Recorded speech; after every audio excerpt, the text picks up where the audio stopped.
guys tonight? Obviously a good win. What are we now, 13 in a row? Whenever you can beat the second place team in your conference, you're going to be happy with that. Any road win in conference against a ranked opponent is always a big win. But we expected to win. That's why we got on the bus last night to get on I-71 South. Does it make any kind of statement nationally for any people that acknowledge you?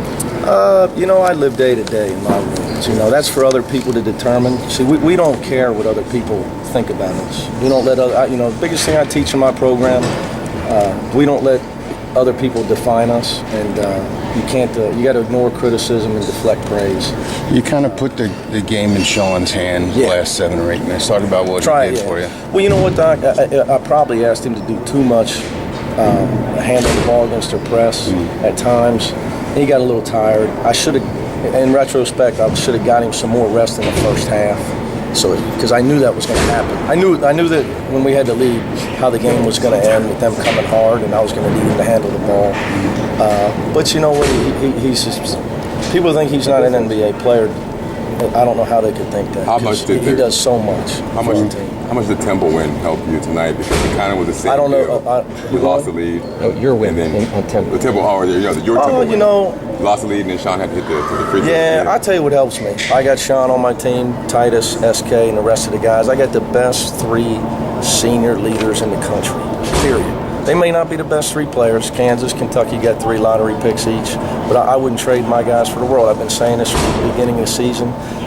Those guys play hard, they're tough, they care about winning. They're off the charts. I'm just enjoying the ride with those guys, so it's just not surprising. That's how you're able to give up a 17-point lead and come back. You can't understand the fortitude of Titus, Justin, and SK. I know what those guys are made of. That's why we have the record we have. And you know what they say in a fight. Everybody's tougher when they got tough guys around them. And I got 3 of the toughest guys in the country. So it makes a lot of my other guys. Makes it a lot easier on those guys. Is this one of those games where you knew your half-court defense would be your biggest ally because that's they're every making buckets, though, they can't press, that kind of thing? Yeah, I mean, that's every game. For us, the key against them in Memphis is you got to make them play 5-on-5. If you turn the ball over and they get on those runs, they're going to convert on the break, or they're going to kick it out for 3. So as much as we could do to run good offense, to keep them in the half court, make them attack us 5-on-5. That's our goal every game. No different this game. It's a lot harder to do though. You said the other day if you commit 21 turnovers, no reason to go down 71. You committed 20. What was the difference this year and last year? 1 turnover. 63% in the second half, 49 for the game. Yeah, 94%. We're much more efficient on offense. We struggled against them, and we didn't score against them last year. We scored 51, and we probably got a layup and a meaningless layup to get to 51 last year. What does this game, winning here in this place tonight, mean short term and long term for this team? We don't.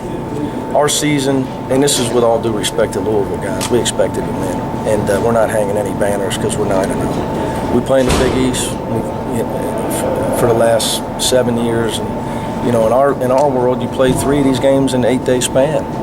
That's what SK and Jack are used to.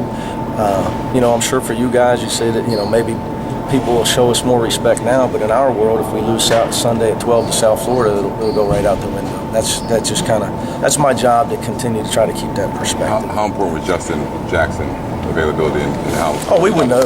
We're not gonna beat a team like Louisville on the road without Justin Jackson. It's just not gonna happen because it's a tough matchup for Dave in this game. They'd have put him in pick and roll after pick and roll, and so strategically we'd have had to play zone if Justin wouldn't have played. And Justin's he's the most valuable defensive player in the country.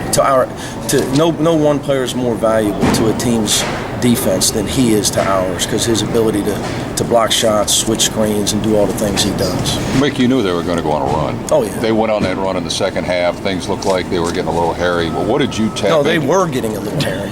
Right. But what did you tap into, or how did you keep the thing from just getting completely out of control? Yeah, they just asked me that on the radio. What did I do? I tell you what I did. I made sure that Justin and SK and Titus were in the game. I think too much in college basketball, coaches are given too much credit and probably too much blame. I think that my players don't get enough respect. I got really good players. and they deserve the credit for this win. Sure, we did some little things like Troy Copain. His passing, just getting the ball in bounds against Louisville with all the holding and grabbing and no calling going on, and his ability. Like last year, we couldn't get the ball in bounds against them. Just something like that. That's credit to Troy Copain. It's nothing I did other than recruiting.